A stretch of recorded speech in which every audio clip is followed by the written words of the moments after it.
जय हिंद साथियों, एक नए दिन के एक नए शानदार और बेहतरीन सेशन में आप सभी का स्वागत है। इस वीडियो में हम आगामी 11 फरवरी को होने वाले यूपीपीएससी आरओ के प्रीलिम्स एग्जाम के जीएस का जो है प्रैक्टिस नंबर सेट करवाएंगे, प्रैक्टिस सेट नंबर 2 करवाएंगे, जो कि आपकी जो है घटना चक्र से संबंधित है। जो घटना चक्र का आरओ का जो प्रैक्टिस स्पेशल लॉन्च किया गया था, इसके सामान्य हिंदी का 10 सेट हम कम से कम समय में डिटेल व्याख्या के साथ अपलोड कर चुके हैं। और यहाँ भी जीएस का पेपर हम सेट नंबर 2 लेकर आए हैं। सेट नंबर 1 हमने अपलोड कर दिया है और आरओ की जीएस और हिंदी की संपूर्ण तैयारी कम से कम समय में बेहतरीन तरीके से वीडियो बनाकर अपलोड की गई है। यदि अभी तक आप लोग नहीं देखे हैं तो अभी भी आपके पास समय है, उसे ज़रूर विजिट करें। जीएस पेपर का प्रैक्टिस सेट नंबर 1 हमने अपलोड कर दिया था। बच्चों की भारी डिमांड के बीच जो है अब जो है इसके हम 10 सेट को कंप्लीट करवाएंगे। और सही मायने में आप ईमानदारी से पेन और पेपर लेकर बैठते हैं, इसका जो है पीडीएफ हम टेलीग्राम पे डाल देंगे, अभी आगे हम बताएंगे। तो जो भी हम डिटेल बताते हैं उसको नोट करेंगे तो यहाँ पर लगभग 10 सेट का मिला के आपके पास 5000 प्लस क्वेश्चन हो जाएंगे। ठीक है, और ये आपके एग्जाम के लिए रामबाण साबित होंगे। चलिए आगे बढ़ते हैं। इसका पीडीएफ आपको यहाँ मिलेगा। वीडियो अपलोड होने की कुछ देर बाद पीडीएफ शेयर कर दिया जाएगा, ये देख लीजिए, इसको ज्वाइन कर लीजिए। इसके बाद हम आगे बढ़ने से पहले एक छोटी सी लाइन पढ़कर शुरू करेंगे। रामधारी सिंह दिनकर, जो कि राष्ट्र कवि कहे जाते थे, इनके द्वारा ये लाइन लिखी गई है। दिशा दीप्त हो उठी, प्राप्त कर पुण्य प्रकाश तुम्हारा, लिखा जा चुका अनल अक्षरों में इतिहास तुम्हारा। जिस मिट्टी ने लहू पिया वह फूल खिलाएगी ही, अंबर पर घन बन छाएगा ही उच्छ्वास तुम्हारा। और अधिक ले जांच, देवता इतना क्रूर नहीं, अरे थक कर बैठ गए क्या भाई मंजिल दूर नहीं। अभी 1 सप्ताह का समय बाकी है। कहते हैं हमारे शास्त्रों साहित्यों में कि जब ही जागिए तभी सवेरा। अभी भी आपके पास समय है इतिहास को पलटने का। तो आइए शुरू करते हैं बिना देर के हुए। ये आपका प्रैक्टिस सेट नंबर 2 रहेगा।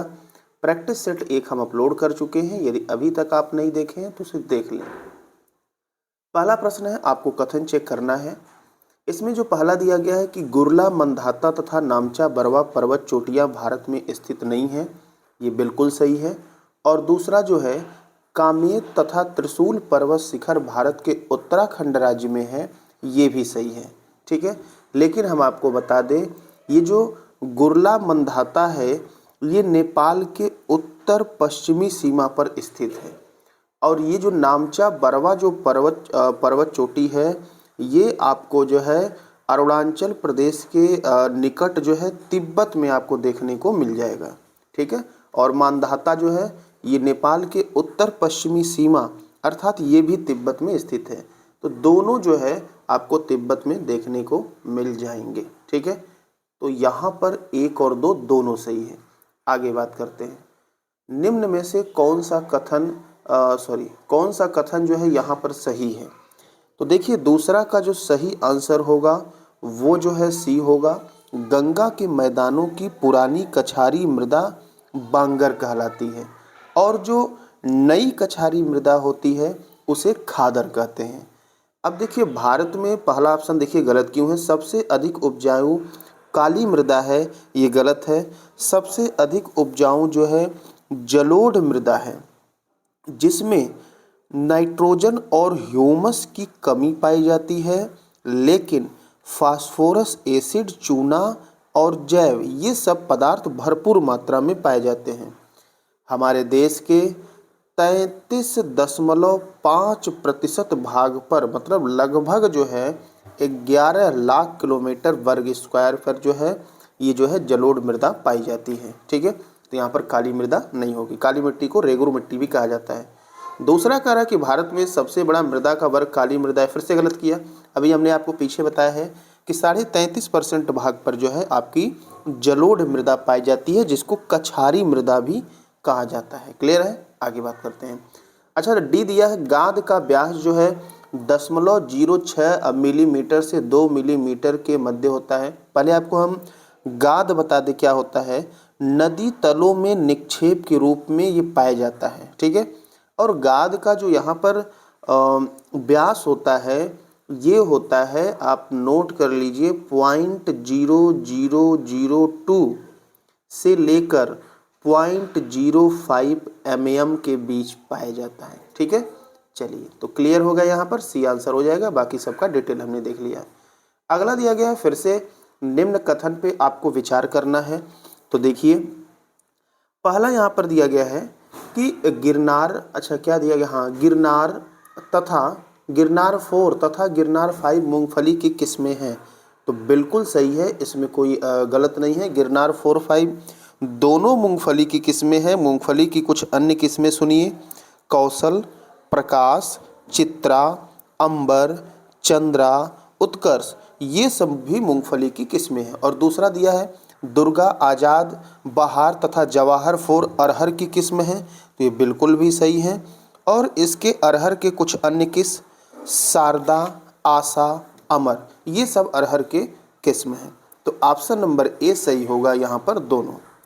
कौन सा सुमेलित नहीं है, चौथा। तो इसमें जो ऑप्शन बी है, अधात्विक खनिज सीसा, ठीक है, यही आपका सुमेलित नहीं है। जो है यहाँ पर जो सीसा दिया गया है ये धात्विक खनिज है। ठीक है, जैसे चांदी हो गया, मैग्नीज हो गया, ये सब धात्विक खनिज होते हैं। ठीक है, अधात्विक नहीं होते हैं। अब देखिए पहला दिया गया है बैलाडिला, लौह अयस्क। तो देखिए बैलाडिला जो है ये लौह अयस्क की खान यहाँ पर पाया जाता है, जिसमें हेमेटाइट प्रकार के लोहे पाए जाते हैं। और ये जो बैलाडिला लौह अयस्क की जो खान इसमें है, ये छत्तीसगढ़ में बैलाडिला स्थित है। ठीक है, तो ये लौह अयस्क की खान है, पहला सही हो गया। सी देखिए लौह अयस्क समृद्ध भंडार धारवाड़ समूह में है, बिल्कुल सही है। गोंडवाना शैल समूह में 99% से अधिक कोयला पाया जाता है, ये भी बिल्कुल सही है। तो ऑप्शन नंबर बी आपका गलत हो जाएगा। अगला सुनिए, कौन सा कथन सही नहीं है। देखिए अब यहाँ पर दिया गया है, सबसे पहले सिंगरौली, रिहंद, टांडा, मेजा उत्तर प्रदेश की कोयला आधारित तापी परियोजना है। तो ये बिल्कुल सही है। कांटी, नवीनगर, बरौनी, कहलगांव बिहार की कोयला आधारित परियोजना है, ये भी बिल्कुल सही है।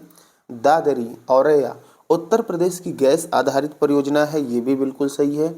और जो डी दिया है कवास, झानोर, गंधार, ये गुजरात की कोयला आधारित जो है परियोजना है। ये गुजरात की तो है, लेकिन ये कोयला आधारित परियोजना नहीं है, ये गैस आधारित विद्युत परियोजना है।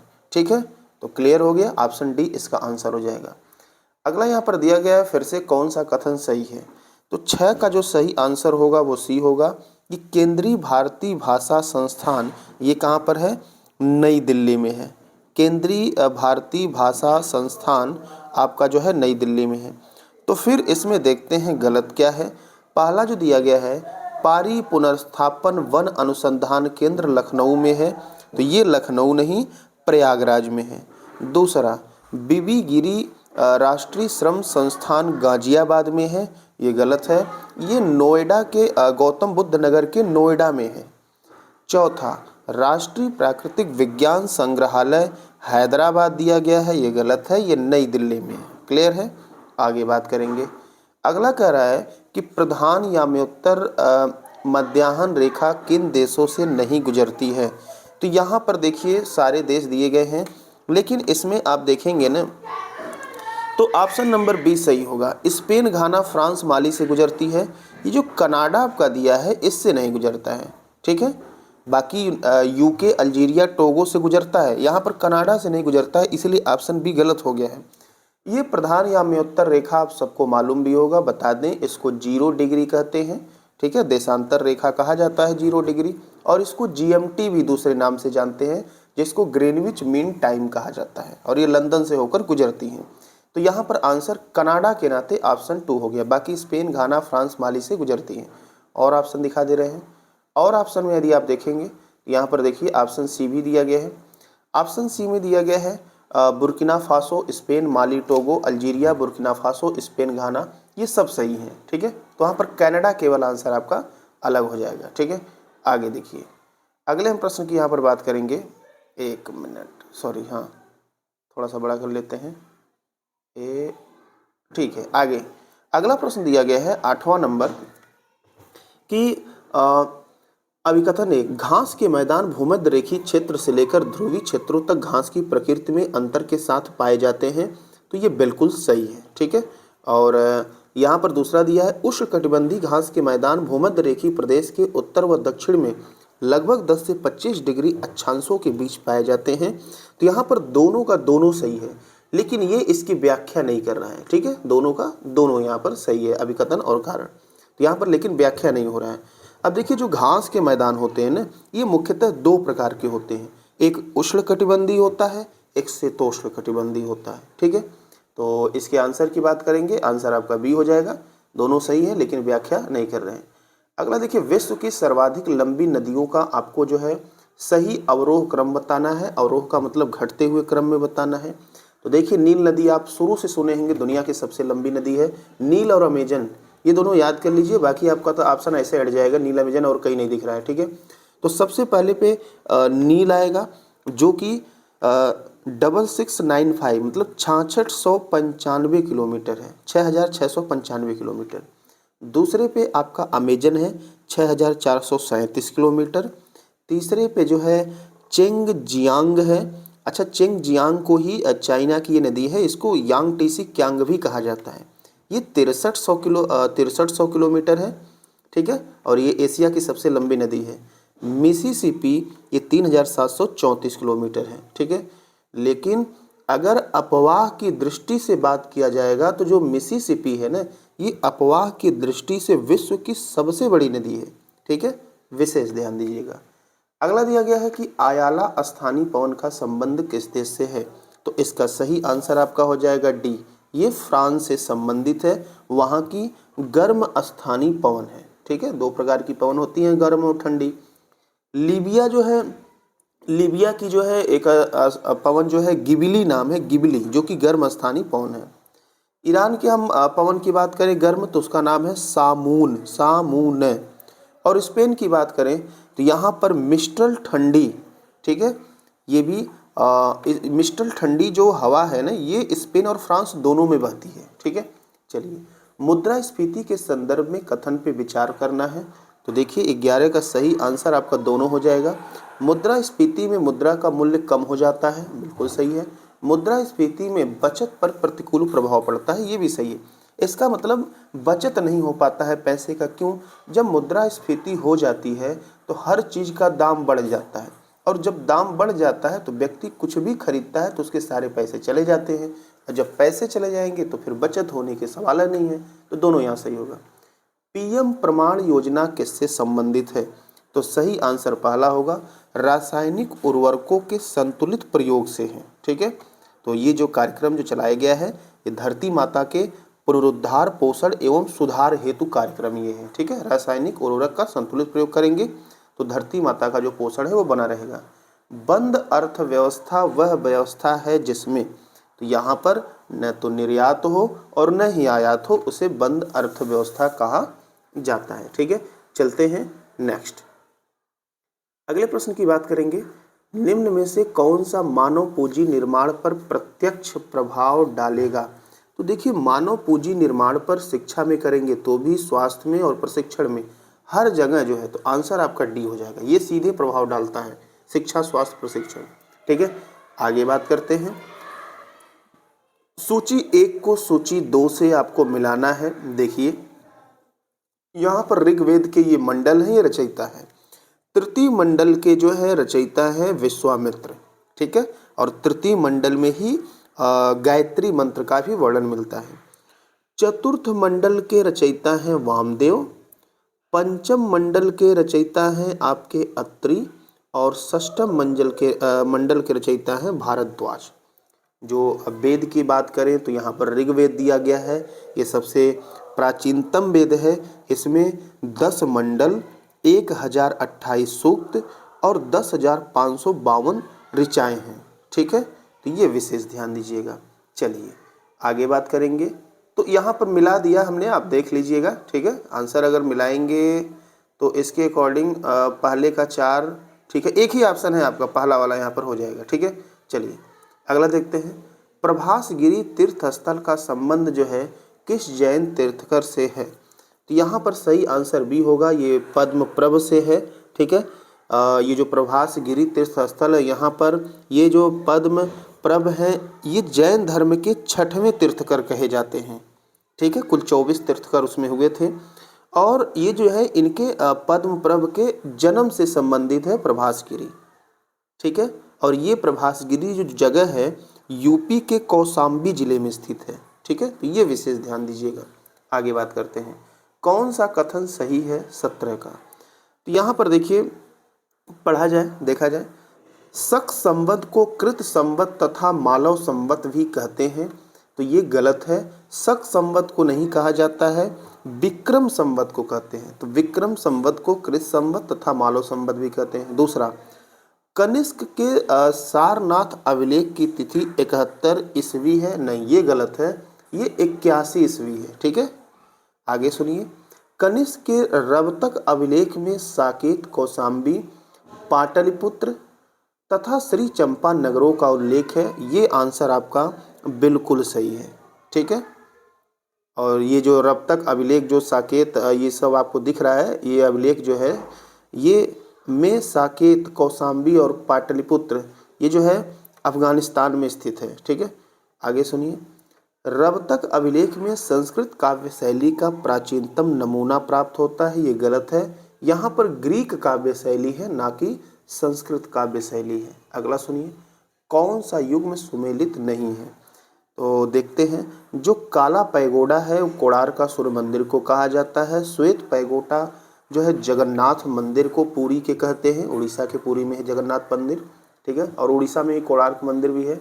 सप्त पैगोडा जो है मामल्लपुरम को, और सोर टेम्पल जो है यहाँ पर जो कर्नाटक दिया है ये गलत है। सोर टेम्पल जो है ये तमिलनाडु में स्थित है, इसीलिए ऑप्शन डी यहाँ पर गलत होने वाला है। ठीक है, अब ये पैगोडा काला और श्वेत दिख गया, एक होता है पैगोडा। ठीक है, छोड़ते हैं, आगे बढ़ते हैं। कौन सा युग में सुमेलित नहीं है? तो यहाँ पर देखिए 19 का जो सही आंसर होगा पहला होगा, दीवान अमीर को ही, ये अलाउद्दीन खिलजी से सुमेलित नहीं है। दीवान अमीर को ही जो है एक कृषि विभाग था जो कि मोहम्मद बिन तुगलक के शासनकाल में था। किसके? मोहम्मद बिन तुगलक। बाकी दीवान मुस्तखराज अलाउद्दीन खिलजी, दीवान खैरात फिरोज तुगलक और दीवान अर्ज ये बलबल के शासनकाल में ये विभाग हुआ करते थे। आगे देखिए 20 नंबर ध्यान से देखते हैं। यहाँ पर दिया गया है, दो अस्पा एवं सिंह अस्पा प्रथा जहांगीर ने चलाई थी, तो बिल्कुल सही है। और दूसरा कह रहा है कि दो अस्पा प्रथा में मनसबदारों को सवार पद के 3 गुने घोड़े रखने होते थे, ये गलत है, 2 गुने घोड़े रखने होते थे। ठीक है, 2 अस्पा में। और यहाँ पर जो सिंह अस्पा दिया गया है इसमें 3 गुने घोड़े रखने पड़ते थे, तो केवल एक सही है, दूसरा आपका गलत है। अगले प्रश्न की बात करेंगे, निम्न में से किसका मूल नाम लक्ष्मण देव या लक्षण देव था? तो इसका सही आंसर पहला हो जाएगा बंदा बहादुर। ठीक है, बंदा बहादुर का मूल नाम लक्ष्मण देव या लक्षण देव था। इन्हें सिखों के 10वें गुरु गोविंद सिंह ने इनका नाम रखा था बंदा बहादुर। ठीक है, उन्होंने इनका नाम दिया था। अगले प्रश्न की बात करेंगे, बहावी आंदोलन, बहावी आंदोलन के संदर्भ में कथन पे विचार करना है। तो देखिए, बहावी आंदोलन के कारण राजद्रोही लेखों पर प्रतिबंध लगा दिया गया, बिल्कुल सही है। इसी समय भारतीय दंड संहिता की धारा 124 में धारा 124 ए जोड़ा गया, ये भी सही है। और धारा 124 ए के तहत राजद्रोहियों को आजीवन निर्वासन अथवा जुर्माने का दंड दिया जा सकता था। तीनों के तीनों यहाँ पर सही है, तो ऑप्शन डी हो जाएगा। फिर से कथन पे विचार करना है। देखिए 23 नंबर की बात करते हैं। तो यहाँ पर कह रहा है कि All India States Peoples Congress की स्थापना 1927 में मुंबई में हुई है, बिल्कुल सही है। AISPC के 5वें अधिवेशन 19, यहाँ पर पीसी का मतलब जो ये लिखा गया है ना AISPC, इसका मतलब वही है all India states people conference. हाँ, अधिवेशन 1936 में पहली बार कृषि संबंधी मांगों को प्रतिपादित किया गया था। तो यहाँ पर दोनों के दोनों बिल्कुल सही हैं। आगे चलते हैं, अगला दिया गया है कथन पे फिर से आपको विचार करना है 24 नंबर। तो देखिए, दिया गया है सम्मति आयु अधिनियम 1891 में पारित किया गया था। ठीक है, और बिल्कुल ये सही है। और जो ये सम्मति आयु अधिनियम था ये पारसी समाज सुधारक बीएम मालाबरी के प्रयास से जो है ये पारित किया गया था। इसमें 12 वर्ष से कम आयु की कन्याओं के विवाह पर प्रतिबंध लगा दिया गया था। बिल्कुल सही है। इस अधिनियम को बाल गंगाधर तिलक ने समर्थन दिया था, ये गलत है। बाल गंगाधर तिलक ने इसका विरोध किया था, तो ऑप्शन तीसरा गलत हो जाएगा। 1 और 2 सही है, मतलब आंसर डी हो जाएगा। इसका तो समर्थन पारसी समाज सुधारक बीएम मालावारी ने किया था, उन्हीं के प्रयास से अधिनियम आया था। ठीक है, आगे बात करेंगे। उत्तर प्रदेश में बाजरा किस माह में बोया जाता है? सही आंसर डी हो जाएगा। मई जुलाई महीने में बोया जाता है और सितंबर से दिसंबर में काट लिया जाता है। ठीक है, यूपी में आगरा, बरेली एवं कानपुर मंडल जो है बाजरा उत्पादन में अग्रणी राज्य हैं। फिर से मेले को मिला लेते हैं। देखिए 26 यहाँ पर कौन सा सुमेलित नहीं है? तो कबीर मेला मगहर संत कबीर नगर में, बिल्कुल सही है, इसमें तो कुछ कहना ही नहीं है। इनका महापरिनिर्वाण स्थल है। ठीक है, कबीर के बारे में आप जानते होंगे। इन्हें भाषा का डिक्टेटर कहा जाता था। ये काशी में अपना हाथ पैर कटवा के बैठ गए थे क्योंकि इन्होंने सुना था काशी में लोगों को मोक्ष मिलता है। लेकिन आप लोग कहानी पढ़े होंगे, किसी घुड़सवार ने इनको बैठाकर लाकर संत कबीर नगर के मगहर में छोड़ दिया। और यहाँ तक मान्यता है कि जब इनकी मृत्यु हो रही थी तो हिंदू मुस्लिम में बवाल हो गया अंतिम संस्कार करने के लिए। और यहाँ तक किताबों में लिखा गया है कि मृत्यु के बाद इनके 2 कमल के फूल बन गए और दोनों ले ली। तो आज जो है मगहर में जो है कबीर मेला लगता है। और मगहर में 2 साल पहले जो है हमारे देश के प्रधानमंत्री राष्ट्रपति रामनाथ कोविंद आए थे और 500 करोड़ रुपए देकर गए हैं उसका जीर्णोद्धार करने के लिए। ठीक है, चलिए आगे हम बात करेंगे। रामायण मेला चित्रकूट में लगता है, ये बिल्कुल सही है। चित्रकूट वही जगह है जब भगवान श्री राम, माता सीता और लक्ष्मण के साथ जो है वनवास जा रहे थे, तो अंतिम समय में यहीं पर पूरा अयोध्यावासी भरत जो है अयोध्यावासियों के साथ पहुंच गए थे चित्रकूट में उनको वापस लेने के लिए। लेकिन राम जी वापस नहीं गए, तो भरत जी ने उनके खड़ायूं को जो है वहाँ से अपने सर पर रखकर ले आए और राज सिंहासन पर खड़ायूं रखकर जो है शासन किया। इसीलिए रामायण मेला जो है चित्रकूट में लगता है, फेमस है। यदि आप जो चीज़ें जहाँ मेला लगती हैं उनकी कहानी थोड़ी सी जानेंगे तो आपके लिए चीज़ें और आसान हो जाएंगी। ये है ढाई घाट का मेला, ये बलरामपुर में नहीं लगता है, ये जो है शाहजहाँपुर में लगता है। कहाँ चलता है भाई ढाई घाट का? शाहजहाँपुर। और बलरामपुर में अगर कहें तो देवी पाटन का मेला लगता है। ठीक है, बेरिया घाट मेला जो है आपका हरदोई में लगता है, तो इस तरह से आंसर नंबर सी होगा। ताज बेगम किसकी परम भक्त थी? ध्यान से सुनिए, बड़ा ही इंपॉर्टेंट क्वेश्चन है। ये श्री कृष्ण की परम भक्त थी। ताज बेगम जो है औरंगजेब की भतीजी थी। ठीक है, जिस तरह से मीराबाई जो है श्री कृष्ण की जो है भक्त थी, कहती थी मेरे तो गिरधर गोपाल दूसरों न कोई, जाके सिर मोर मुकुट मेरो पति सोए। उसी प्रकार से औरंगजेब की भतीजी ताज बेगम, केवल ताज बेगम ही नहीं, औरंगजेब की पुत्री जैबुन्निसा बेगम दोनों जो है श्री कृष्ण की जो है परम भक्त थीं और इन्होंने विट्ठल नाथ से जो है दीक्षा भी ली थी। ठीक है, मीरा की तरह ये भक्त थीं। अगला सुनिए, किस राज्य की सीमा बांग्लादेश से नहीं मिलती है? ठीक है, बात करते हैं बांग्लादेश की। हमारे देश की जो है 5 राज्यों से सीमा लगती है, जिसमें आपका एक मेघालय है जो कि 443 किलोमीटर सीमा लगाता है, ये मणिपुर नहीं लगता है। ठीक है, त्रिपुरा है जो कि 856 किलोमीटर जो है सीमा लगाता है और त्रिपुरा और बांग्लादेश के बीच की जो लाइन निर्धारित की गई है उसे 0 डिग्री लाइन कहा जाता है। ठीक है, मिजोरम जो है बिल्कुल लगता है, 318 किलोमीटर की सीमा लगाता है। इसके बाद और कौन? 3 तो यहाँ पर आपको दिख रहे हैं। एक है पश्चिम बंगाल जो कि 2216.7 किलोमीटर और असम 263 किलोमीटर सीमा जो है बांग्लादेश के साथ लगाता है। ठीक है, आगे बात करेंगे। फिर से ध्यान से आपको पढ़ना है यहाँ पर, तो यहाँ पर बढ़ते हुए क्रम में आपको दिखाना है। ठीक है, तो देखिए सबसे पहले हम आपको बता दें, अगर आप मैप देखिए ज्योग्राफी पढ़ते हैं तो मैप यदि रेगुलर देखते हैं तो आपका ज्योग्राफी बहुत बेहतर हो जाएगा। जो सतमाला की पहाड़ियाँ ये महाराष्ट्र में देखने को मिलती हैं, जो कैमूर की पहाड़ियाँ हैं ये एमपी से बिहार तक देखने को मिलती हैं। जो पीर पंजाल श्रेणी है ये जम्मू कश्मीर से हिमाचल प्रदेश तक देखने को मिलती हैं। और नागा पहाड़ियाँ जो है भारत और म्यांमार बॉर्डर पर देखने को मिलती हैं। तो यहाँ पर दिया गया है दक्षिण से उत्तर, मतलब अगर मैप में देखेंगे तो नीचे से ऊपर जाना, तो सबसे नीचे आपको कौन देखने को मिलेगा? सोचिए, सतमाला की पहाड़ी जो कि महाराष्ट्र में है, ये सबसे नीचे पड़ेगा। दूसरे नंबर पे आपका कैमूर का पहाड़ी पड़ेगा जो कि एमपी मध्य प्रदेश से बिहार तक है, ये उसके थोड़ा सा ऊपर पड़ेगा उत्तर में। तीसरे नंबर पे आपकी नागा पहाड़ियाँ आ जाएंगी जो भारत म्यांमार बॉर्डर पे हैं। और सबसे ऊपर आपका जो है पीर पंजाल श्रेणी जाएगा जो कि जम्मू कश्मीर में है। तो इस तरह से इसका क्रम हम बनाए तो 1 2 4 3 आपका क्रम बनेगा। आइए आगे ऑप्शन दिया गया होगा, वहाँ पर हम लोग मिला भी लेंगे। तो देखिए 1 2 4 3, 1 2 4 3। और देखिए लास्ट में आपका पीर पंजाल श्रेणी जम्मू कश्मीर का आ रहा था। आपको सिर्फ एक मालूम है तो भी आप आंसर दे सकते हैं कि लास्ट में 3 है, बात खत्म हो गई। ठीक है, चलिए आगे। निम्न जातियों में से कौन भारत के अंडमान निकोबार द्वीप समूह के मूल निवासी नहीं है? आपको बताना है। तो इसका जो सही आंसर होगा वो होगा बी। बी जो है रेंगमा जो दिया गया है ये नागालैंड के मूल जाति नहीं है। रेंगमा जो है ये सॉरी अंडमान के नहीं है। रेंगमा जो है नागालैंड और असम में पाए जाते हैं। ये एक नागा जनजाति है। कौन से हैं? नागा जनजाति। बाकी जो है ये हालचू, ओंजे और सोमपेन ये अंडमान और निकोबार द्वीप समूह के मूल निवासी हैं। निकोबारी जो लोग होते हैं निकोबार में जो है स्वयं को जो है हालचू लोग कहते हैं। ठीक है, चलते हैं आगे।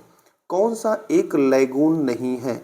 देखिए लैगून सबसे पहले क्या होता है आपको बता दें, समुद्र से अलग होकर तटीय क्षेत्रों में निर्मित छिछली खारे पानी की जो झीलें होती हैं उन्हें ही लैगून झीलें कहते हैं। अब यहाँ पर कौन सा लैगून झील नहीं है? तो इसका सही आंसर सी हो जाएगा। जो पेरियार झील है ये लैगून झील नहीं है, यह एक कृत्रिम झील है जो कि 55 किलोमीटर स्क्वायर में फैला हुआ है। और जो पेरियार झील में पानी आता है ना वो पेरियार नदी से आता है। केरल की सबसे बड़ी नदी भी है पेरियार नदी, 230 किलोमीटर लंबाई है। ठीक है, बाकी यहाँ पर अब देखिए अष्टमुदी झील, चिल्का झील, पुलिकट झील ये तीनों जो है लैगून है। चिल्का झील आपका उड़ीसा में पड़ता है, आप सभी को मालूम है, भारत की खारे पानी की सबसे बड़ी झील है। पुलिकट जो झील है ये आंध्र प्रदेश और तमिलनाडु के बॉर्डर पर पड़ता है।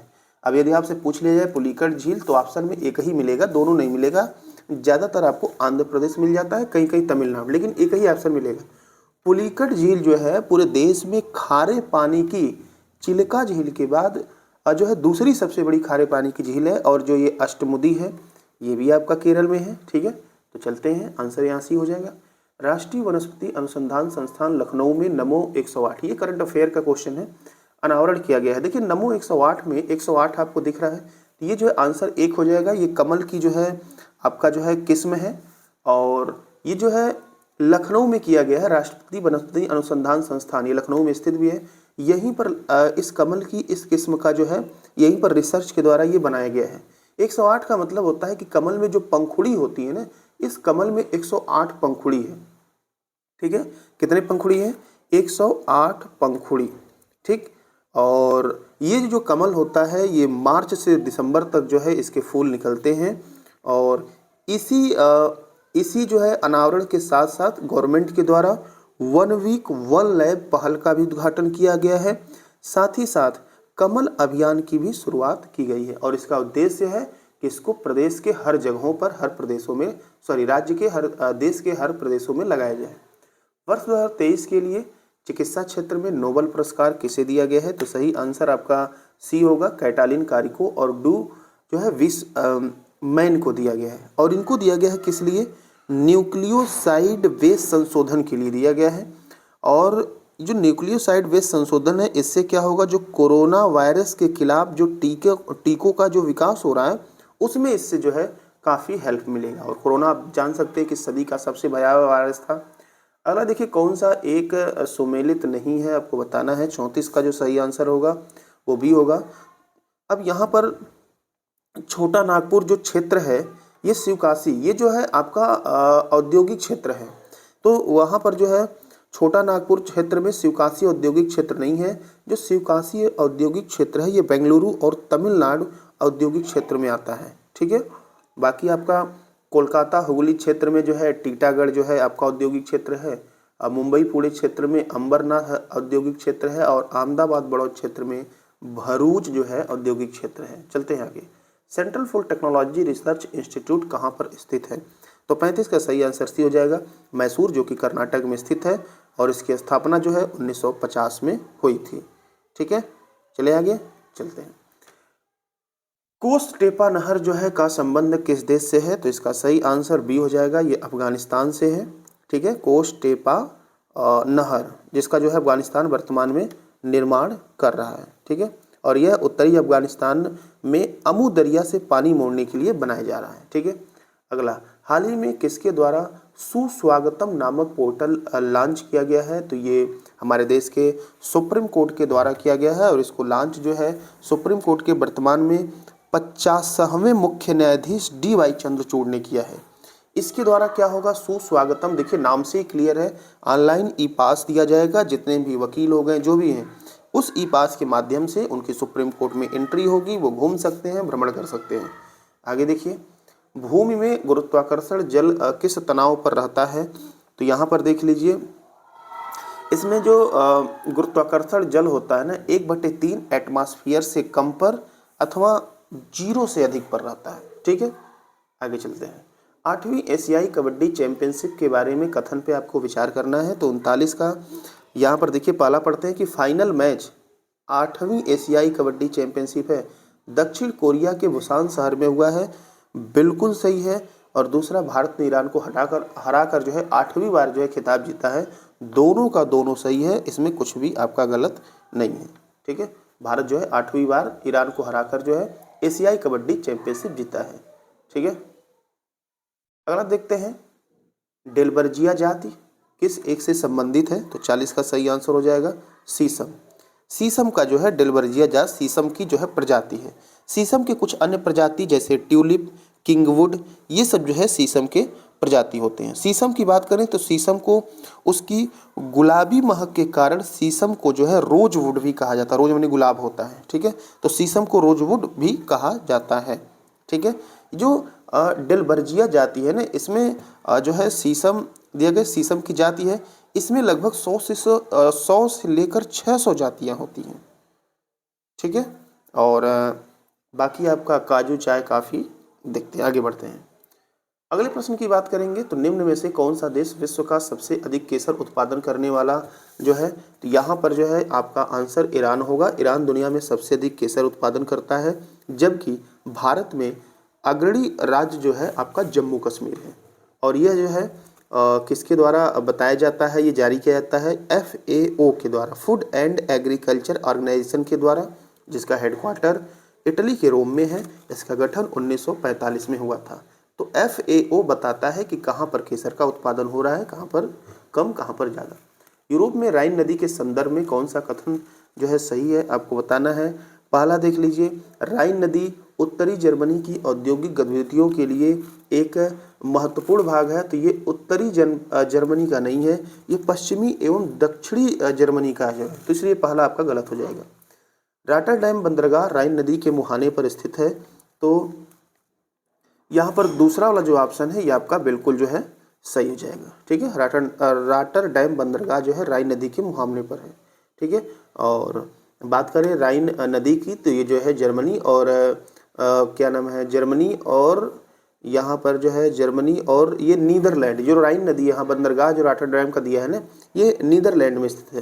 तो जो राइन नदी है ये जर्मनी और नीदरलैंड दोनों से होकर बहती है और निकलती है स्विट्जरलैंड से। ठीक है, आगे बात करें, और यूरोप की यहाँ पर बात आई है तो यूरोप की हम सबसे लंबी नदी, क्योंकि यूरोप की नदियाँ हैं, यूरोप की सबसे लंबी नदी जो है उसका नाम है वोल्गा। याद करिए, यूरोप की सबसे लंबी नदी वोल्गा, जो कि रूस रसिया में पड़ती है और रूस की राष्ट्रीय नदी भी कही जाती है। समृद्धि की सीमा की अवधारणा का प्रतिपादन किसके द्वारा किया गया था? सही आंसर हो जाएगा क्लब ऑफ रोम के द्वारा किया गया था। और क्लब ऑफ रोम की जो स्थापना हुई थी 1968 में हुई थी। आगे बात करते हैं, फिर से नोबेल पुरस्कार आ गया और नोबेल पुरस्कार इस बार जो है इम्पॉर्टेंट रहेगा। ठीक है, अभी तक 24 का तो नहीं मिला है, 23 का ही वैसे भी वर्ष के लास्ट तक मिलता है। तो देखिए नोबेल पुरस्कार से संबंधित कथन पे आपको यहाँ पर विचार करना है। पहला दिया गया है कि वर्ष 2023 के साहित्य का नोबेल पुरस्कार नरगिस मोहम्मदी को दिया गया है। देखिए नरगिस मोहम्मदी को साहित्य का नहीं दिया गया है, इनको जो है नरगिस मोहम्मदी ईरान की हैं, इनको ये शांति वाला पुरस्कार दिया है। देखिए एबी में चेंज कर दिया है। और साहित्य का नोबेल पुरस्कार यहाँ पर ये जो है जान फोस्से को दिया गया है, जो कि नॉर्वे के हैं। ठीक है, तो ध्यान दीजिएगा, शांति का नोबेल पुरस्कार नरगिस मोहम्मदी ईरान की, और साहित्य का नोबेल पुरस्कार ये जान फोस्से को, जो कि नॉर्वे के हैं। ठीक है, और तो यहाँ पर पहला भी गलत हो गया, दूसरा भी हो गया। तीसरा देखिए वर्ष 2023 में अर्थशास्त्र का नोबेल पुरस्कार क्लाउडिया गोल्डिन को दिया गया है, जो कि अमेरिका से है। ठीक है, तो यहाँ पर केवल 3 आपका सही होगा, पहला दूसरा गलत है। भारत में वन्य जीव के संदर्भ में उड्डयन वल्गुल जो फ्लाइंग फॉक्स निम्नलिखित में से क्या है? तो इसका सही आंसर पहला हो जाएगा। यह एक प्रकार का चमगादड़ है, चमगादड़ की जो है ये प्रजाति है। भारत में वन्य जीव के उड्डयन वल्गुल फ्लाइंग फॉक्स उड़ता है। ठीक है, इसे जो है ग्रेटर इंडियन फ्रूट बैट कहा जाता है। ग्रेटर इंडियन फ्रूट बैट इसका इंग्लिश भी होता है। और ये जो है नेपाल, पाकिस्तान, बांग्लादेश, भूटान, तिब्बत, मालदीव, म्यांमार, इधर देशों में ये पाए जाते हैं। यदि किसी महासागर का पादप प्लवक किसी कारण से पूर्णतया नष्ट हो जाए तो इसका क्या प्रभाव पड़ेगा? तो यहाँ पर देखिए कार्बन सिंक के रूप में महासागर पर प्रतिकूल प्रभाव पड़ेगा, बिल्कुल सही है।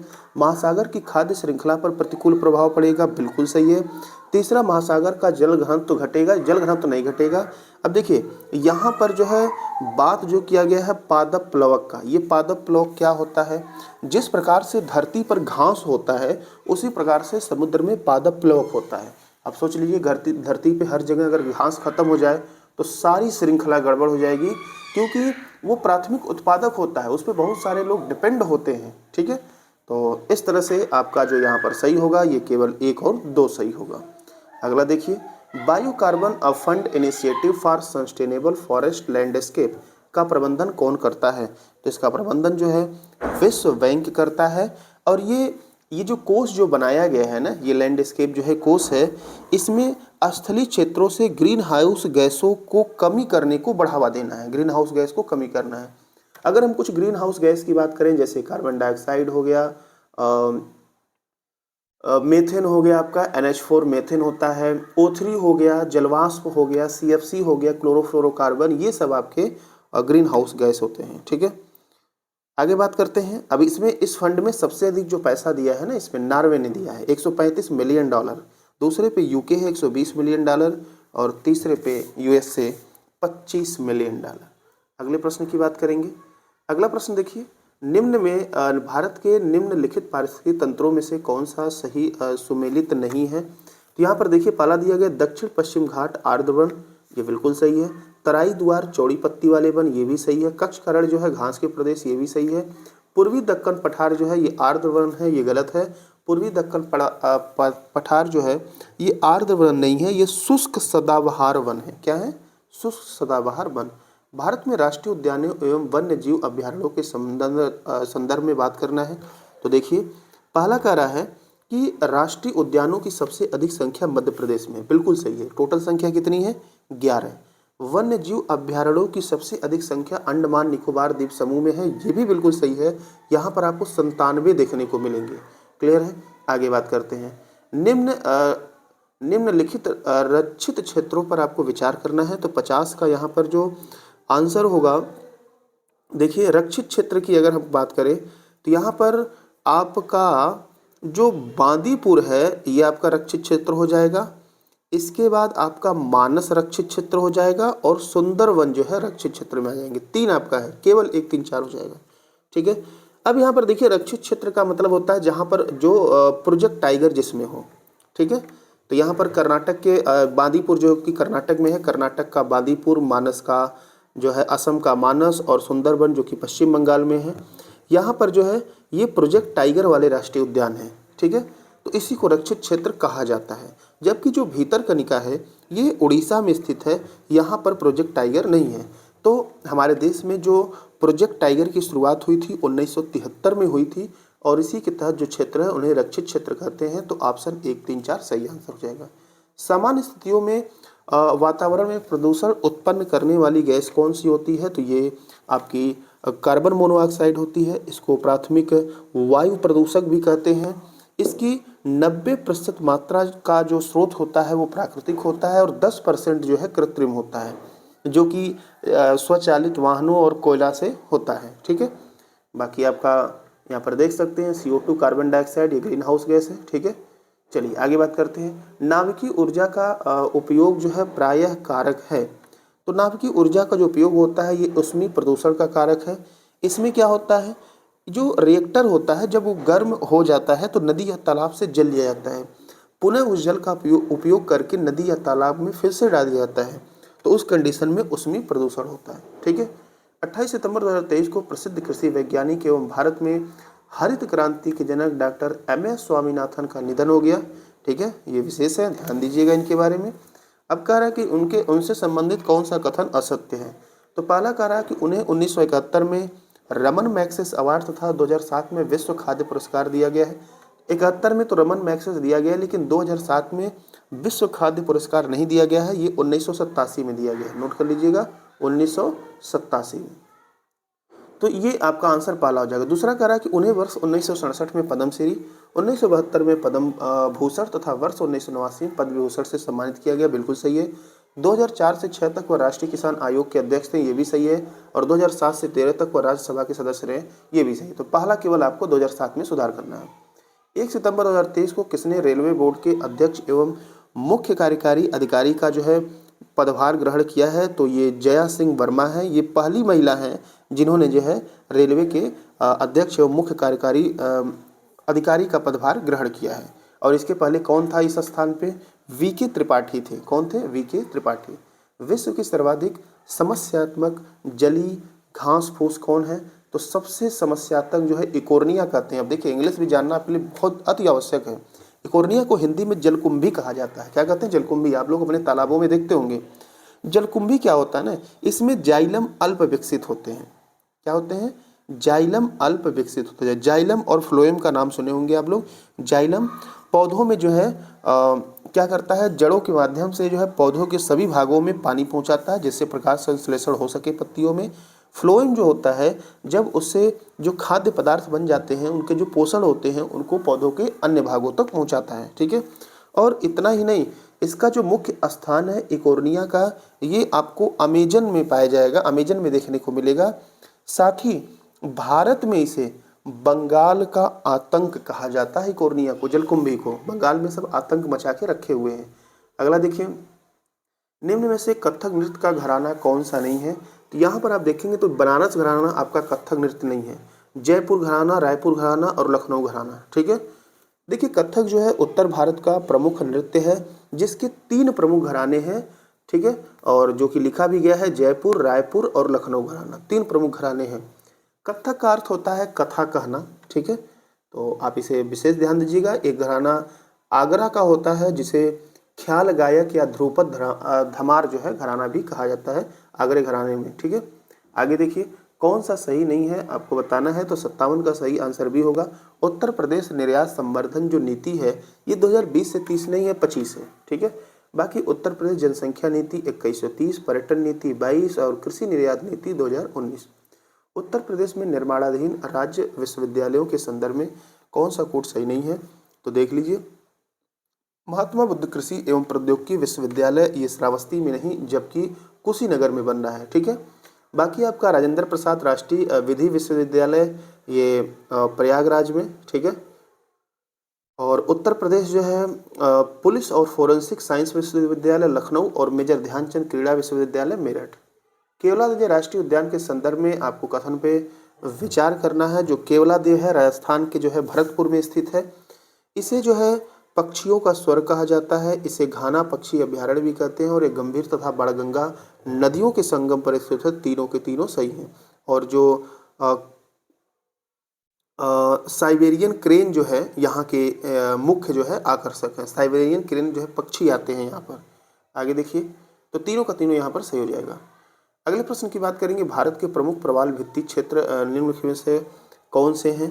तो देखिए, मुख्यतः जो है 4 क्षेत्र भारत के प्रवाल भित्ति क्षेत्र हैं, जिसमें कच्छ की खाड़ी, मन्नार की खाड़ी। मन्नार की खाड़ी आपकी जो है भारत और श्रीलंका के मध्य में, कच्छ की खाड़ी गुजरात के पास है, लक्षद्वीप और अंडमान निकोबार, चारों के चारों यहाँ पर सही हो जाएंगे। ठीक है, आगे बात करते हैं। बान सम्मेलन किससे संबंधित है? तो आपको बान मालूम होना चाहिए। बान जो है आपका जर्मनी का एक शहर है। ठीक है, यह प्रवासी पक्षी सम्मेलन है। इसको बान सम्मेलन या प्रवासी पक्षी सम्मेलन भी कहा जाता है। तो ये प्रवासी पक्षियों से संबंधित है, जर्मनी में हुआ है। पारितंत्र की घटती उत्पादकता, ये जब हमने पहला सेट करवाया था तो वहाँ भी इसको करवाया था।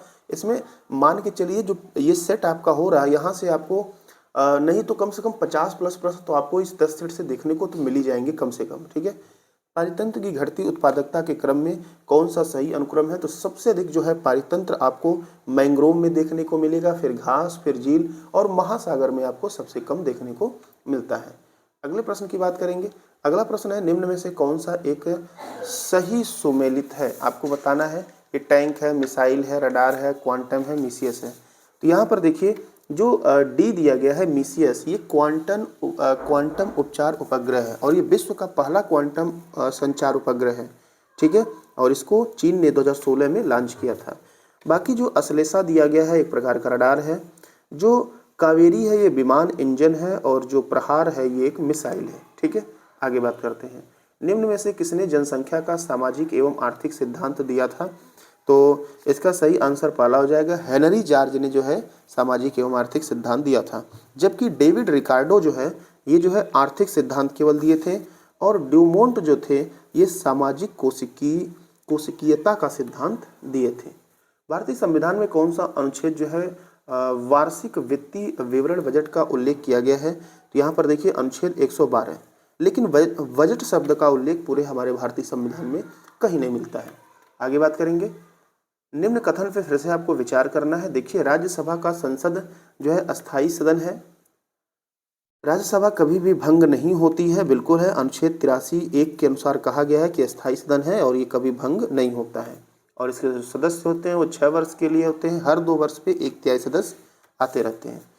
दूसरा सुनिए, जब लोकसभा भंग होती है तब राज्यसभा में बैठक नहीं बुलाई जाती है, बिल्कुल गलत है। जब लोकसभा भंग होगी तो राज्यसभा में ही बैठक होगी, तो दूसरा गलत है। केवल एक आंसर यहाँ पर आपका सही हो जाएगा। अगला, सितंबर 2023 में प्रधानमंत्री नरेंद्र मोदी मध्य प्रदेश के किस नगर में बीपीसीएल रिफाइनरी में डाउन स्ट्रीम पेट्रोकेमिकल कॉम्प्लेक्स और रिफाइनरी विस्तार परियोजना की आधारशिला रखे हैं? तो ये विशेष ध्यान रखिएगा, इसका सही आंसर पहला हो जाएगा बीना में। ये मध्य प्रदेश का नगर एक है। ठीक है, और इसमें लगभग 49,000 करोड़ की लागत आएगी। फिर से कथन पे आपको विचार करना है। 1919 के मॉन्टेग्यू चेम्सफोर्ड सुधारों में 21 वर्ष से अधिक आयु की सभी महिलाओं के लिए मताधिकार की संस्तुति की गई थी। देखिए, मताधिकार का तो दिया गया था मॉन्टेग्यू चेम्सफोर्ड को, ठीक है, लेकिन यहाँ पर सभी महिलाओं को नहीं दिया गया था, कुछ सीमित वर्ग की महिलाओं को दिया गया था, इसीलिए पहला आपका जो है गलत हो जाएगा। दूसरा, 1935 के गवर्नमेंट ऑफ इंडिया एक्ट में विधानमंडल में महिलाओं के लिए आरक्षित स्थानों का प्रावधान है। ये बिल्कुल सही है, आंसर 2 यहाँ पर केवल सही होने वाला है। अगले प्रश्न की बात करेंगे। निम्न कथन पे फिर से आपको विचार करना है। देखिए, तृतीय गोलमेज सम्मेलन के विचार विमर्श की परिणत भारत सरकार अधिनियम 1935 के पारित होने के रूप में जो है हुई थी। तो यहाँ पर ये बिल्कुल सही है। तृतीय गोलमेज सम्मेलन लंदन में 1932 में हुआ था और ये अंतिम सम्मेलन था, लेकिन इसमें कांग्रेस ने भाग नहीं लिया था। दूसरा, भारत सरकार अधिनियम 1935 ने ब्रिटिश भारत के सूबों और भारतीय रियासतों के एक संघ पर आधारित ऑल इंडिया फेडरेशन गठन का उपबंध किया। तो बिल्कुल सही है, दोनों यहाँ पर दोनों का दोनों सही है। ठीक है, आगे देखिए। अगस्त 2023 में मिजोरम के किस शहर में 100 माइक्रोसाइट्स परियोजना के तहत पहले एबीडीएम माइक्रोसाइट्स की शुरुआत की गई है? तो इसका आपका सही आंसर आइजोल हो जाएगा। कौन होगा? आइजोल। ठीक है, और ऐसा करने वाला मिजोरम पहला राज्य बना है और मिजोरम के मुख्यमंत्री याद रखिएगा लालनदुहोमा बने हैं, पूर्व आईपीएस थे। ठीक है, अगला प्रश्न देखिए। सूची 1 को सूची 2 से सुमेलित करना है, तो इसको आइए मिलाते हैं। अनुच्छेद 323 का जो 1 है ये प्रशासनिक अधिकरण से संबंधित है। अनुच्छेद 324 निर्वाचन हो जाएगा। अनुच्छेद 330 जो है लोकसभा के लिए SC/ST सदस्यों का आरक्षण और अनुच्छेद 320 जो है लोकसभा आयोगों के कार्य हो जाएगा। तो इस तरह से आप जो है इसे मिला लेंगे। तो यदि आप इसे मिलाएंगे तो जो आपका आंसर बनेगा, हाँ यही था ना, हाँ ठीक है, यदि आप इसे मिलाएंगे तो इसमें जो आंसर आपका बनने वाला है वो सी हो जाएगा। ठीक है, आगे सुनिए, भारत के संविधान के आमुख का लक्ष्य उसके सभी नागरिकों के लिए सुनिश्चित करना है। तो सभी नागरिकों के लिए क्या सुनिश्चित करना है? तो सामाजिक आर्थिक न्याय, विचार तथा अभिव्यक्ति की स्वतंत्रता, अवसर की समानता, व्यक्ति की प्रतिष्ठा, चारों का चारों यहाँ पर सही हो जाएगा। अगला सुनिए, भारत के संदर्भ में संसदीय शासन प्रणाली कौन सा सिद्धांत जो है संस्थागत रूप में निहित नहीं है? तो यहाँ पर देखिए पहला दिया है मंत्री निहित है, सॉरी कौन सा संस्थागत रूप से, मंत्रिमंडल के सदस्य संसद के सदस्य होते हैं, बिल्कुल सही है। ठीक है, नो डाउट है। और जब तक मंत्रियों को संसद का विश्वास प्राप्त रहता है, तब सांसद का विश्वास प्राप्त रहता है, तब तक ही वे अपने पद पर बने रहते हैं, ये भी सही है। और राज्य का अध्यक्ष ही मंत्रिमंडल का अध्यक्ष होता है, ये गड़बड़ है। राज्य का मतलब यहाँ देश की बात किया गया है। ठीक है, जो देश के अध्यक्ष होते हैं वो जो है देश के अध्यक्ष को राष्ट्रपति कहा जाता है, वो मंत्रिमंडल के अध्यक्ष नहीं होते हैं। मंत्रिमंडल के अध्यक्ष प्रधानमंत्री होते हैं। अनुच्छेद 75 के 5 में मंत्री बिना संसद सदस्य बने अपने पद पर 6 महीने से अधिक तक नहीं रह सकते हैं। यहाँ पर जो आपका आंसर बनेगा वो हो जाएगा केवल 1-2 सही हो जाएगा। अगला सुनिए, 26 सितंबर 2023 को किसे 53वें Dada Saheb Phalke life time achievement award से सम्मानित किया गया है? तो वहीदा रहमान को दिया गया है। एक जो है अभिनेत्री है और दादा साहब फाल्के पुरस्कार पाने वाली ये 8वीं महिला है। केंद्रीय सूचना और प्रसारण मंत्रालय इसको प्रदान करता है। अगला देखिए, 24 अगस्त 2023 को घोषित 69वें राष्ट्रीय फिल्म पुरस्कारों में से कौन सा कथन जो है असत्य है, आपको बताना है। तो आइए देख लेते हैं 69वें राष्ट्रीय फिल्म पुरस्कार। पहला अगर ध्यान से देखें तो दिया गया है सर्वश्रेष्ठ फीचर फिल्म का पुरस्कार एस राजमौली द्वारा निर्देशित फिल्म RRR तेलुगु को दिया गया है, ये गलत है। ये जो है रॉकेट नवी इन्फेंट मूवी को दिया गया है, जो कि R माधवन के द्वारा जो है डायरेक्टरीकृत किया गया है। तो आंसर बाला जाए। दूसरा सुनिए, सर्वश्रेष्ठ हिंदी फिल्म का पुरस्कार सुजीत सरकार द्वारा निर्देशित फिल्म सरदार उधम हिंदी को दिया गया है, बिल्कुल सही है। सर्वश्रेष्ठ अभिनेता का पुरस्कार Allu Arjun film Pushpa the rise part 1 को दिया गया, ये भी सही है। और सर्वश्रेष्ठ अभिनेत्री के पुरस्कार है आलिया भट्ट फिल्म गंगूबाई काठियावाड़ी तथा कृति सेनन फिल्म जो है मिमी को चुना गया है, तो ये भी सही है। तो आपका पहला यहाँ पर गलत था। चलिए अगले प्रश्न की बात करेंगे। अगला प्रश्न यहाँ पर दिया गया है कि किसके द्वारा संपत्ति के मूल अधिकार का लोप किया गया। ठीक है, यहाँ पर देखिए संपत्ति का जो मूल अधिकार था ये संविधान संशोधन 44वां था, 1978 में हुआ था। ठीक है, और ये 1979 से प्रभावी हुआ था। और 1978 में उस समय जो सरकार थी मोरारजी देसाई जनता पार्टी की सरकार थी, जो कि मोरारजी देसाई को प्रथम गैर कांग्रेसी प्रधानमंत्री माना जाता है।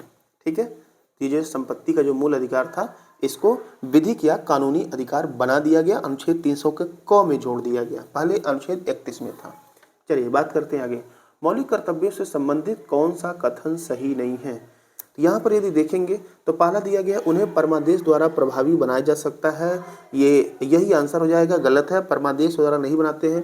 परमादेश जो है एक प्रकार का रिट होता है जिसे न्यायालय जो है मूल अधिकारों के उल्लंघन होने पर जारी करता है, तो पहला आपका गलत है। दूसरा देखते हैं, उन्हें संवैधानिक प्रक्रिया से ही बढ़ाया जा सकता है, बिल्कुल सही है। और अस्पष्ट विधियों की व्याख्या के लिए उनका उपयोग किया जा सकता है, ये भी सही है। किसी विशिष्ट कर्तव्य का पालन करना संवैधानिक कानून के क्षेत्र में आता है जिसे न्यायालय निश्चित करता है, ये भी सही है। अगला दिया गया है, निम्न में से किस राष्ट्रपति ने एक शक्ति का प्रयोग किया था जिसे संवैधानिक शब्दावली में जेबी निषेधाकार कहा जाता है? तो ये जो है ज्ञानी जैल सिंह थे उस समय। इन्होंने 1986 में भारतीय डाक संशोधन अधिनियम आया था, इसके लिए इन्होंने प्रयोग किया था। इंपॉर्टेंट क्वेश्चन है, इसको ध्यान से देख लें। लोकसभा का कार्यकाल से संबंधित पूछा गया है, तो यहाँ देखिए किसी परिस्थिति में नहीं बढ़ाया जा सकता 6 महीने के लिए। यहाँ पर देखिए आपातकाल की घोषणा के दौरान एक बार में 1 वर्ष तक के लिए बढ़ाया जा सकता है, ऐसा अनुच्छेद 83 के 2 में कहा गया है। तो आंसर सी आपका सही होगा। आर्थिक सर्वेक्षण प्रतिवर्ष संसद में प्रस्तुत किया जाता है। तो जो आर्थिक सर्वेक्षण है यह जो है आगामी वर्ष के बजट के प्रस्तुतिकरण के पूर्व किया जाता है। चालू वर्ष का आर्थिक सर्वेक्षण दिखाता है। भारत सरकार ने प्रोटेक्शन ऑफ प्लांट, एक मिनट सॉरी हाँ, भारत सरकार ने protection of plant varieties and farmers right अधिनियम किस वर्ष पारित किया? तो इसका सही आंसर पहला हो जाएगा 2001 में इसको पारित किया गया था। अगला प्रश्न देखिए, निम्न कथन पे आपको विचार करना है। भारत में शेयर बाजार तथा फ्यूचर बाजार में हुए लेन देन पर, ठीक है, इससे बात करना है। संघ द्वारा जो है लेन देन पर जो कर लगाया जाता है, संघ द्वारा लगाया जाता है, राज्य द्वारा। तो यहाँ पर जो है शेयर बाजार और फ्यूचर बाजार में हुए लेन देन पर कर जो है केंद्र सरकार लगाता है। ये देखिए आपका रीजनिंग पोर्शन है। रीजनिंग पोर्शन अभी हम लीव करते हैं।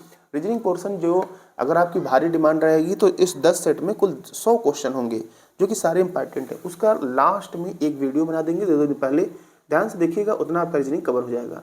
अगले प्रश्न की तरफ बढ़ेंगे। तो तीसरा विश्व हिंदू कांग्रेस 2023 कहाँ आयोजित किया गया है? तो ये जो है तीसरा वाला जो है बैंकॉक में आयोजित किया गया है। ठीक है, चलिए आगे बात करते हैं। अगला देखिए आपका रीजनिंग ही है। ये पूरी प्रक्रिया इसमें अब रीजनिंग ही दिखने वाली है। अगले हमको पेज पे चलना पड़ेगा। देखिए, हाँ, यहाँ पर आते हैं 95 नंबर क्वेश्चन पे आएंगे। यहाँ से अब आपका जीएस शुरू है। अभी शायद आगे और कुछ रीजनिंग आपको देखने को मिल जाए। देखिए 95 नंबर है कि 15 सितंबर 2023 को भारतीय रक्षा अधिग्रहण परिषद DAC द्वारा किस मिसाइल की खरीद को मंजूरी दी गई है? तो ये ध्रुवास्त्र को दिया गया है। ये कम दूरी की जो है सतह से हवा में जो है ये मार करने वाली है। ठीक है, कम दूरी की है और सतह से हवा से सतह में मार करती है। ठीक है, बाकी इसे जो है HAL MK4 हेलीकॉप्टर पर तैनात किया जाएगा। तो हेलीकॉप्टर के द्वारा नीचे मारा जाएगा इसको। तो इसको हवा से सतह जो है कम दूरी का मिसाइल है ध्रुवास्त्र। अगला देखिए LVMB M4 चंद्रयान 3 चंद्र मिशन से संबंधित कथन पे आपको विचार करना है। तो आइए विचार कर लेते हैं। ठीक है, इसमें कह रहा है कि विचार करके आपको बताना क्या है, कौन सा असत्य है कथन। देखिए लास्ट में लिखा गया कौन सा असत्य है। तो देखिए अगर विचार करें तो पहला जो दिया गया है कि 14 जुलाई 2023 को भारत के तृतीय चंद्र मिशन चंद्रयान 3 का प्रक्षेपण LMV-3 M4 प्रक्षेपण यान के माध्यम से किया गया। बिल्कुल सही है। 23 अगस्त 2023 को चंद्रयान 3 ने चंद्रमा के दक्षिणी ध्रुव पर सफलतापूर्वक सॉफ्ट लैंडिंग की। डेट याद कर रखिएगा, इंपॉर्टेंट है ये। चंद्रयान 3 का लैंडर विक्रम तथा रोवर प्रज्ञान है। बिल्कुल सही है। भारत चंद्रमा की सतह पर नियंत्रित रूप से लैंडिंग करने में सक्षम विश्व का तीसरा देश बन गया। बिल्कुल गलत है, चौथा देश बना है। और जब दक्षिणी ध्रुव की बात करेगा चंद्रमा के, तो दुनिया का पहला देश बना है। ठीक है, आगे बात करते हैं। अच्छा, ये तो फिर से आ गया रीजनिंग। हाँ, 14 जुलाई 2023 के दौरान प्रधानमंत्री मोदी ने किस देश की आधिकारिक यात्रा संपन्न की है? तो सही आंसर आपका जो हो जाएगा वो हो जाएगा फ्रांस में गए थे। ये 6वीं बार फ्रांस की यात्रा पर गए थे। फ्रांस में इनको फ्रांस का सर्वोच्च नागरिक सम्मान भी दिया गया है। और फ्रांस का जो दिवस होता है, राष्ट्रीय दिवस जिसे कहते हैं, जैसे हमारे यहाँ स्वतंत्रता दिवस मनाया जाता है, बेस्टिल दिवस, वहाँ पर ये मुख्य अतिथि बनकर गए थे। जैव सुरक्षा पर कार्टाजिना प्रोटोकॉल कब लागू हुआ था? तो ये 2003 में लागू हुआ था और यह एक प्रकार का अंतर्राष्ट्रीय समझौता है। निम्न कथन पे फिर से विचार करना है 100 नंबर। तो देखिए, त्वरित सिंचाई लाभ कार्यक्रम 1991-92 में गरीब किसानों को ऋण सहायता उपलब्ध कराने के लिए आरंभ किया गया था। तो ये 1991-92 नहीं है, 1996-97 है। ठीक है, कमांड क्षेत्र विकास कार्यक्रम 1974-75 में जल उपयोग दक्षता का विकास के लिए शुरू किया गया था। तो दूसरा आपका बिल्कुल सही है। आगे चलते हैं। भारत में बजटिंग कब शुरू किया गया था? तो इसका सही आंसर पहला हो जाएगा। भारत में बजटिंग केंद्रीय बजट 2005-06 में भारत में बजटिंग शुरू किया गया था। और इसका काम क्या था? जेंडर बजटिंग है, ध्यान दीजिएगा, जेंडर बजटिंग। ये केंद्रीय बजट 2005-06 में, और इसका जो उद्देश्य है महिलाओं को मुख्य धारा में लाने का एक शक्तिशाली कार्यक्रम चलाना था। ठीक है, अगला प्रश्न दिया गया, किस पंचवर्षीय योजना के अंतर्गत समाज के समाजवादी ढांचे की स्थापना का संकल्प लिया गया था? तो ये द्वितीय पंचवर्षीय योजना में लिया गया था, जो कि 1 अप्रैल 1956 से लेकर 31 मार्च 1961 तक चली थी। इसमें जो है औद्योगिकरण की प्रक्रिया को प्रारंभ किया गया था और यह PC महालनोबिस मॉडल पर आधारित था। आगे चलते हैं। अगला प्रश्न है, कौन सा कथन असत्य है? आपको बताना है। तो पहला दिया गया कि 21 जून 2023 को संयुक्त राष्ट्र सतत विकास समाधान नेटवर्क द्वारा सतत विकास रिपोर्ट 2023 को जारी किया गया है। ये बिल्कुल सही है। इसमें स्वीडन जो है शीर्ष पर रहा, यही आपका गलत है। स्वीडन नहीं, फिनलैंड शीर्ष पर रहा, स्वीडन सेकंड पर रहा।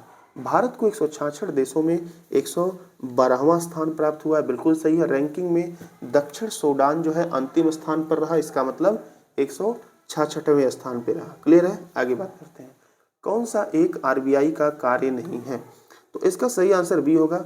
विदेशी व्यापार का नियमन आरबीआई का कार्य नहीं है, ये वाणिज्य मंत्रालय का कार्य है। आप सभी को मालूम है कि वर्तमान में इसके 25वें जो है चेयरमैन जो है शक्तिकांत दास है। इसकी स्थापना आरबीआई एक्ट 1934 के तहत 35 में की गई थी। अब इसका जो कार्य है करेंसी का नियमन, साख का नियमन और देश के विदेशी विनिमय कोषों की रखवाली एवं प्रबंधन। जीवन की भौतिक गुणवत्ता सूचकांक PQLI को किसके द्वारा विकसित किया गया है? तो इसका सही आंसर आपका पहला हो जाएगा, मॉरिस डी मॉरिस के द्वारा किया गया था। ठीक है। जबकि आपको महबूब उल हक देख रहे हैं, ये 1990 में मानव विकास रिपोर्ट पहली बार जारी किए गए थे। ठीक है। और इन्हें जो है मानव विकास अवधारणा का प्रतिपादक भी कहा जाता है। ठीक है। और जो आपके भौतिक गुणवत्ता सूचकांक जीवन का है, जो मॉरिस डी मॉरिस है, इन्होंने जीवन प्रत्याशा, शिशु मृत्यु दर, साक्षरता तीनों को शामिल करके ये सूचकांक जो है जारी किया था। अगला दिया गया है, किसी दिए गए वर्ष में भारत के कुछ राज्यों में आधिकारिक गरीबी रेखाएं अन्य राज्यों की तुलना में उच्चतर हैं, क्यों? क्योंकि सही आंसर बी होगा, कीमत स्तर अलग अलग राज्यों में अलग अलग होता है। और जो गरीबी स्तर है इसके लिए सुरेश तेंदुलकर समिति जो है स्थापित की गई थी, 2005 में बनाई गई थी। कौन सा युग्म सही सुमेलित है? 107 का देख लीजिए। राशनिंग, ये जो है राज्य वित्तीय नियंत्रण में आता है, सही है। नगद आरक्षण अनुपात जो है चयनात्मक उधार है, सही है। अनुज्ञापन व्यापक नियंत्रण है। लेकिन जो ये आयात कोटा है, ये जो है क्या है, भौतिक नियंत्रण का जो है ये उपाय नहीं है, ये भौतिक नियंत्रण का एक प्रभावी उपाय है। सॉरी, इसमें ध्यान से देखिए। इस क्वेश्चन में पूछा कि कौन सा सही सुमेलित है, तो हमको ऑप्शन डी देखना है, बाकी और से नहीं मतलब है। जो आयात कोटा है ये भौतिक नियंत्रण का एक प्रभावी उपाय है। सरकार द्वारा एक निश्चित समय में आयात की मात्रा निश्चित कर दी जाती है, ठीक है, जिससे नियंत्रण में चीजें रहती हैं। ठीक है, यही आयात कोटा है। ट्रैवल एंड टूरिज्म प्रतियोगात्मक सूचकांक, जिसको जो है TTCI, ठीक है, जारी किया जाता है किसके द्वारा? तो ये जो है विश्व आर्थिक मंच के द्वारा जारी किया जाता है, WEF, वर्ल्ड इकोनॉमिक फोरम के द्वारा। ठीक है भाई, चलिए आगे बात करते हैं। सबसे पहले ये जो है सूचकांक 2007 में जो है जारी किया गया था। अगला देखिए, राज्य खाद्य सुरक्षा सूचकांक 2022-23 से संबंधित कथन कौन सा असत्य है? तो पहला कह रहा है कि कुल प्राप्तांक के आधार पर शीर्ष 5 बड़े राज्य केरल, पंजाब, तमिलनाडु, मध्य प्रदेश, उत्तर प्रदेश, बिल्कुल सही है। कुल प्राप्तांकों के आधार पर शीर्ष 5 छोटे राज्य, अब ये जो है यहाँ पर गड़बड़ दिया है। तो पहले नंबर पे सबसे छोटे राज्य में पहले पे गोवा होगा, दूसरे पे आपका मणिपुर होगा, तीसरे पे आपका सिक्किम होगा, फिर आपका मेघालय और नागालैंड। ठीक है, तो फिर से क्रम बता दे रहे हैं, गोवा, मणिपुर, सिक्किम, मेघालय और नागालैंड। कुल प्राप्तांकों के आधार पर शीर्ष 3 केंद्र शासित प्रदेश जम्मू कश्मीर, दिल्ली, चंडीगढ़, बिल्कुल सही है। और सूचकांक के अनुसार बड़े राज्य कुल 20 हैं, छोटे राज्य 8 हैं, केंद्र शासित प्रदेश 8 हैं, ये भी बिल्कुल सही है। अगले प्रश्न की बात करेंगे। अगला प्रश्न यहाँ पर दिया गया कि ऊर्जा क्षेत्र पर ब्याज भुगतान भार कम करने हेतु तो भारत सरकार ने कौन सी योजना प्रारंभ की है? तो इसको कहेंगे उदय योजना। ये नवंबर 2015 में प्रारंभ की गई थी। क्लियर? 2011 की जनगणना के आधार पर भारत में न्यूनतम यौन अनुपात मतलब लिंगानुपात पूछा गया है। केंद्र शासित प्रदेश तो ये दमन दीव है, 618 है। लेकिन वर्तमान में 26 जनवरी 2020 को दमन दीव और दादरा एवं नागर हवेली दोनों को एक साथ मिलाकर एक नया राज्य बनाया गया है। ठीक है, अगर केंद्र शासित प्रदेश ना हो, सिर्फ प्रदेश हो, तो फिर राज्य वो हरियाणा आपका हो जाएगा, जहां पर लिंगानुपात 877 है, जो कि सबसे कम है। किस स्थल से मानव कंकाल के साथ कुत्ते का कंकाल भी सावधान से प्राप्त हुआ था? तो इसका आंसर आपका बुर्ज होम होगा, जो कि जम्मू कश्मीर में है। और ये नवपाषाण काल के ये साक्ष्य थे, ठीक है, नवपाषाण काल में प्राप्त हुआ था। यही बुर्ज होम से गर्तवास मतलब गड्ढे वाले घर भी प्राप्त हुए थे। अगला प्रश्न देखिए, सर्ग प्रतिसर्ग वंश मनवंतर और वंशानुचरिक संकेतक हैं, किसके हैं? ये पुराणों के हैं।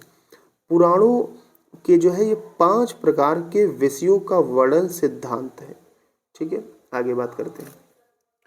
प्राचीन धर्म के संबंध में कौन सा एक कथन सही है? प्राचीन धर्म के संबंध में आपको बताना है कौन सा एक कथन जो है यहाँ पर सही है, आपको ये बताना है। तो देखिए, इसका जो आंसर होगा वो सी होगा। प्रथम शतक ईसा पूर्व में जैन धर्म को कलिंग के राजा खारवेल का समर्थक मिला। अब फिर गलत क्या है? देखिए, पहला जो दिया गया, स्थूल बाहु के नेतृत्व में दक्षिण भारत में जैन धर्म का प्रचार हुआ, ये गलत है। ये भद्रबाहु और उनके शिष्य के नेतृत्व में जो है दक्षिण भारत में जैन का प्रचार हुआ। तो स्थूल बाहु नहीं होंगे, भद्रबाहु होंगे। पाटलिपुत्र में हुई परिषद के पश्चात जो जैन धर्म के लोग भद्रबाहु के नेतृत्व में थे, वे श्वेतांबर कहलाए। ठीक है, तो यहाँ पर जो है ये श्वेतांबर नहीं कहलाए, ये दिगंबर कहलाए। क्या कहलाए? दिगंबर। बौद्धों के विपरीत जैन धर्म की प्रारंभिक अवस्था में जैन धर्म के लोग जो है चित्रों का पूजन करते थे?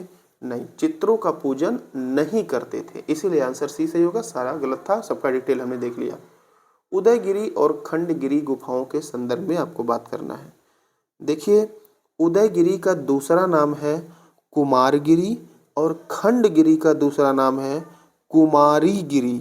ठीक है, अब यहाँ पर ये जो है गुफाएं जो हैं रॉक कट गुफाओं के लिए प्रसिद्ध हैं। मतलब इनके जो रॉक चट्टान है ऐसे बनाए गए हैं, गजब की इस पे जो है कलाकारी की गई है। ये दोनों गुफा आपको उड़ीसा के भुवनेश्वर में देखने को मिलेगा। अब देखिए, पहला इसमें प्राकृतिक और कृत्रिम दोनों तरह की गुफाएं हैं, सही है। और उदयगिरी में 18 तथा खंडगिरी में 15 गुफाएं हैं, बिल्कुल सही है। तो 1 2 सही है, तीसरा जो है ये गलत है। ठीक है, आगे। कौन से संगम पत्तन पश्चिमी तट पर स्थित थे? तो देखिए, एक अज्ञात ग्रीक नाविक थे जिन्होंने किताब लिखी है पेरिप्लस ऑफ द एरिथ्रियन सी। इन्होंने कुछ प्राचीन बंदरगाहों के पश्चिमी तट पर नाम दिए हैं, जिसमें से ऑप्शन में तोंडी और मुसिर शामिल है। कुछ अन्य नाम है नौरा, नेलिसंडा। ठीक है, इसीलिए आंसर सी सही होगा। आगे चलते हैं। अकबर द्वारा दीवान का पूर्ण रूपेण दर्जा दिया जाने वाला प्रथम व्यक्ति कौन था? ये मुजफ्फर खां तुर्बती था। दीवान का मतलब होता है आर्थिक मामलों एवं राजस्व विभाग का सर्वोच्च अधिकारी। ठीक है, कौन सा सुमेलित नहीं है? तो यहाँ पर जो बल्ख का जो युद्ध हुआ था, ये जो है जहांगीर से नहीं, शाहजहां से संबंधित है। ठीक है, बाकी बाबर खानवा, हुमायूं चौसा, अकबर हल्दी घाटी युद्ध से संबंधित था। आगे देखिए, 1857 के स्वतंत्रता संग्राम में किस राजवंश ने अंग्रेजों की सर्वाधिक सहायता की थी? तो ये जो है ग्वालियर के सिंधिया ने किया था। ठीक है, और यहाँ पर जो ग्वालियर के सिंधिया थे, ये इनको यूरोपीय इतिहासकारों ने कहा था, ठीक है, कि ग्वालियर के जो मंत्री थे सर दिनकर राव और हैदराबाद के मंत्री सालार जंग की राजभक्ति की सराहना की थी। ग्वालियर के मंत्री थे सर दिनकर राव और हैदराबाद के मंत्री सालार जंग, इनकी जो राजभक्ति की सराहना यूरोपीय इतिहासकारों ने की थी। इतना ही नहीं, संकट के समय में, उस समय कनिंग का जो है शासन काल चल रहा था, जिसको लॉर्ड कनिंग कहते हैं लोग। कनिंग ने कहा कि यदि सिंधिया भी विद्रोह में सम्मिलित हो जाते तो मुझे क्या करना पड़ता भाई? मुझे तुरंत ही बिस्तर गोल करना पड़ता। ठीक, उनको बिस्तर लेकर भागना पड़ता। लेकिन सिंधिया ने जो है उनका बड़े पैमाने पे सपोर्ट किया। तो आंसर ए हो जाएगा। भारत की स्वाधीनता के समय महात्मा गांधी कांग्रेस के सदस्य नहीं थे। 1934 में गांधी जी ने कांग्रेस से इस्तीफा दे दिया था। भारत की स्वाधीनता कहने का मतलब स्वतंत्रता 15 अगस्त 1947। फिर से आपको कथन कारण पढ़ना है। 1928 में लाहौर में लाला लाजपत राय के नेतृत्व में साइमन कमीशन का विरोध आयोजित किया गया। बिल्कुल सही है। और साइमन कमीशन में एक भी भारतीय सदस्य शामिल नहीं था, ये भी सही है। 3 फरवरी 1928 को इंग्लैंड से बम्बई पहुंचा था साइमन कमीशन और लाला लाजपत राय नेतृत्व में इसका विरोध कर रहे थे। इनके ऊपर पुलिस ने लाठीचार्ज की और अंततः इनकी मृत्यु भी हो गई थी। तो यहाँ पर AR दोनों सही है और व्याख्या भी करता है। अगला बात करेंगे कैबिनेट मिशन के संदर्भ में कौन सा कथन सही है। यहाँ पर देखिए, इसने एक संघीय सरकार के लिए सिफारिश की, ये भी सही है। 24 मार्च 1946 को कैबिनेट मिशन कहाँ पहुंचा? दिल्ली पहुंचा था। बाकी भारतीय न्यायालय शक्ति का विस्तार किया, ICS, ये सब गलत है। तो एक संघीय सरकार के लिए सिफारिश की और कैबिनेट मिशन 1946 में 24 मार्च को पहुंचा था। तो केवल एक आपका यहाँ पर सही हो जाएगा। सूची 1 को सूची 2 से मिलाना है। आइए देख लेते हैं। ये जो आपका अगस्त घोषणा है ये 1917 में हुआ था मॉन्टेग्यू के द्वारा। अगस्त प्रस्ताव जो है ये लॉर्ड लिनलिथगो के द्वारा 8 अगस्त 40 में हुआ था। अगस्त संकल्प जो है ये महात्मा गांधी के द्वारा किया गया था, वही 1942 में, जिसको एक तरह से 8 अगस्त 1942 को भारत छोड़ो आंदोलन शुरू किया गया था, उसी को अगस्त संकल्प कहते हैं। प्रत्यक्ष कार्रवाई दिवस मोहम्मद अली जिन्ना के द्वारा 16 अगस्त 1946 को हुआ था, इनको पाकिस्तान देश की मांग को लेकर। ठीक है, यहाँ पर आप मिला लेंगे। भारत में उत्तर प्रदेश का द्वितीय स्थान किस मामले में है? धान के मामले में। आर्थिक समीक्षा 2022-23 में के रिपोर्ट के अनुसार धान के उत्पादन में पहले स्थान पर जो है पश्चिम बंगाल है, दूसरे पे आपका यूपी है। अब यूपी किस किस मामले में पहले पे है? कुल खाद्यान्न में यूपी टॉप पे है, गेहूं में यूपी पहले पे है। पूरे देश का 31.77% गेहूं अकेले उत्तर प्रदेश उत्पादन करता है। साथ ही गन्ना, आलू, दूध, इन सब के उत्पादन में यूपी टॉप पर है। और धान की बात करें तो देश का 11.72% धान का उत्पादन कौन करता है? यूपी। तो आप सोचिए, यदि गेहूं में टॉप पर है तो धान में पिछड़ क्यों जा रहा है यूपी? उसका रीजन है कि पश्चिम बंगाल में दोनों फसल धान के ही लगाए जाते हैं और यूपी में बदल बदल के लगाए जाते हैं। चलिए, हम लोग नजदीक पहुंच चुके हैं। यहाँ पर कौन सा सुमेलित नहीं है? ये आपका गायक दिया गया है और गायन शैली दिया है। तो पहला जो दिया है राजन साजन मिश्र ध्रुपद टप्पा सही है। ताज बेगम ठुमरी ठप्पा सही है। जो बड़ी मैना है ये ठुमरी ठप्पा दोनों से नहीं है, ये केवल ठुमरी गायिका है। अंबाजी चतुर्वेदी ध्रुपद। आगे देखिए, कौन सा राज्य विश्वविद्यालय है? यहाँ पर सही आंसर आपका डी होगा, राम मनोहर लोहिया राष्ट्रीय विधि विश्वविद्यालय लखनऊ। बाकी जो शेष है आपका काशी हिंदू विश्वविद्यालय वाराणसी, इलाहाबाद, प्रयागराज, डॉक्टर भीमराव अम्बेडकर लखनऊ, ये सारे आपके केंद्रीय विश्वविद्यालय हैं। ठीक है। उत्तर प्रदेश के किस जनपद में आर्यभट्ट नक्षत्रशाला है? इम्पॉर्टेंट है, पूछा जाता है, रामपुर में है। आगे, कौन सा सुमेलित नहीं है आपको बताना है। तो देखिए, यहाँ पर अगर हम बात करेंगे नॉट, जहाज की चाल की माप सही है। नॉटिकल मील नौ संचालन में प्रयुक्त दूरी की इकाई सही है। एंगस्ट्राम प्रकाश के तरंग दैर्घ्य। लेकिन जो प्रकाश वर्ष होता है ये हमको लगता है साइंस का सबसे अधिक पूछा जाने वाला प्रश्न है। ये समय मापन की नहीं, दूरी की होती है। एक प्रकाश वर्ष का मतलब होता है कि एक वर्ष में प्रकाश द्वारा निर्वात में चली गई दूरी। ठीक है। अगला प्रश्न, यदि एक पंख, एक रबर की गेंद और एक लकड़ी की गेंद निर्वात में एक समान ऊंचाई से स्वतंत्रता पूर्वक एक साथ गिर रहे हैं तो फिर क्या होगा? तीनों एक साथ जमीन पर पहुंचेंगे। यदि हवा नहीं है तो फिर वहां पर कोई वायु का प्रतिरोध नहीं होगा और तीनों साथ जमीन पर पहुंचेंगे। प्रकाश के दृश्य वर्णक्रम में लाल हरे प्रकाश की अपेक्षा अधिक ऊर्जास्वयी होता है। लाल प्रकाश का तरंगदैर्घ्य हरे प्रकाश के तरंगदैर्घ्य से अधिक होता है। तो तरंगदैर्घ्य तो लाल का अधिक होता है, लेकिन जो ऊर्जा होता है वो तरंगदैर्घ्य का व्युत्क्रमानुपाती होता है। यहाँ पर लाल प्रकाश हरे प्रकाश की अपेक्षा अधिक ऊर्जास्वी होता है, गलत होता है, ये कम होता है। ठीक है, तो यहाँ पर आपका ए गलत है किंतु आर सही है, मतलब ऑप्शन डी हो जाएगा। आगे बात करते हैं अगले प्रश्न की। कौन सा एल्विडो से संबंधित है? 131। सही आंसर ये हो जाएगा वापसी की शक्ति। एल्विडो क्या होता है? वायुमंडल से गुजरते हुए सूर्य की जो उष्मा होता है उसका कुछ अंश परावर्तित हो जाता है, उसी को वापसी की शक्ति कहते हैं और उसी को एल्बिडो कहा जाता है। रेडियोधर्मिता के संबंध में कथन कौन सा सही है? तो रेडियोधर्मिता एक नाभिकीय गुण है, सही है। नाभिकीय विखंडन सिद्धांत पर हाइड्रोजन नहीं, गलत है। नाभिकीय विखंडन नहीं होता है, यहाँ पर नाभिकीय संलयन के सिद्धांत पर हाइड्रोजन बम बनाया जाता है। ठीक है, आगे बात करेंगे। तो यहाँ पर हमने बता ही दिया, आपका केवल पहला सही है। गुरुत्वीय तरंगों को पहली बार कब देखा गया था? तो इसे पहली बार 14 सितंबर 2015 में देखा गया था। खीरे को काटकर यदि नमक डाला जाता है तो किसके कारण पानी निकलता है? उसे परासरण कहते हैं। परासरण के कारण उसके बाहरी क्षेत्र की सांद्रता अधिक हो जाती है, जिसके कारण पानी निकलता है। निम्न अधातुओं में से कौन सा एक विद्युत का मंद चालक नहीं होता है? तो यहाँ पर आंसर बी हो जाएगा, सिलीनियम। यह एक अधातु है। ठीक है, आगे बात करते हैं। गैसोहाल क्या है?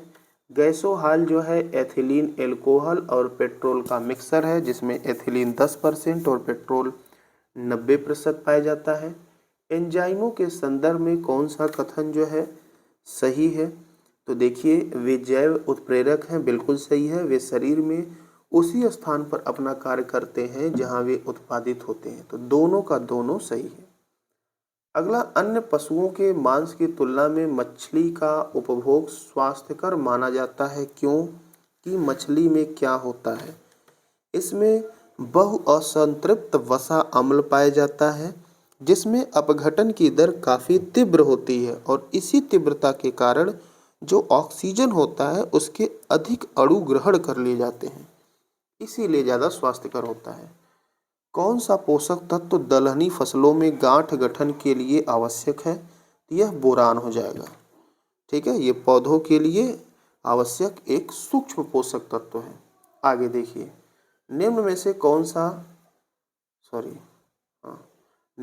कौन सा सुमेलित नहीं है?